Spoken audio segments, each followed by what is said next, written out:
Beberapa hari menjelang Hari Raya Idul Adha, puluhan pedagang hewan kurban mulai tersebar di beberapa titik di Kota Lahat, seperti di Kelurahan Talang Jawa Selatan, Kelurahan Pasar Bawah, serta di tepi Jalan Lintas Sumatera Desa Manggul.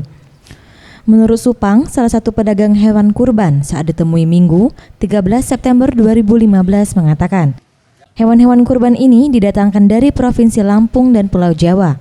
Hal ini karena minimnya stok hewan lokal serta ukuran hewan lokal yang tergolong kecil, sehingga kurang laku di pasaran. Sementara untuk menarik minat pembeli, ia menyiapkan jasa pemeliharaan, yaitu merawat dan memberi makan hewan kurban yang sudah dibeli pembeli hingga waktu pemotongan. Dan semua ini dilakukan gratis atau tanpa dipungut biaya tambahan. Karena khusus Kota Lahat ini, si pembeli ini maunya jauh-jauh hari sudah mesti duluan, karena di tempat tinggal di orang ini banyak PNS, jadi dia nggak mau pusing. Pembeli mau langsung titip di tempat tukang kambing gitu.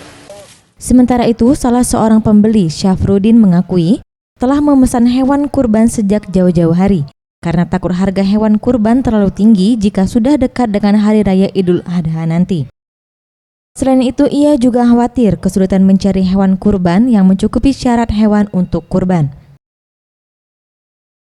Karena kita ini butuh Pak dengan hewan kurban ini. Yang pertama kita alasannya ya dikhawatirkan nanti kalau makin dekat baru kita cari kan, harganya ini makin melambung tinggi nih Pak. Terus yang kedua, karena banyak yang butuh dengan hewan ini, dikhawatirkan juga ini nanti kita nggak kebagian atau kurang Pak. Kurang artinya untuk mencari yang standar, yang pas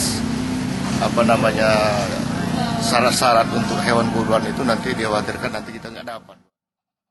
Untuk harga jual hewan kurban di Kota Lahat sangat bervariasi, tergantung ukuran dan umur, seperti kambing berukuran kecil dibanderol Rp1,5 juta dan Rp2 juta untuk kambing berukuran sedang, serta Rp4 juta untuk kambing berukuran besar. Sementara itu, untuk harga sapi berumur 3,5 tahun dibanderol Rp10 juta, serta sapi berumur 4 tahun dibanderol dengan harga Rp12,5 juta. Zulkifli, Sriwijaya TV.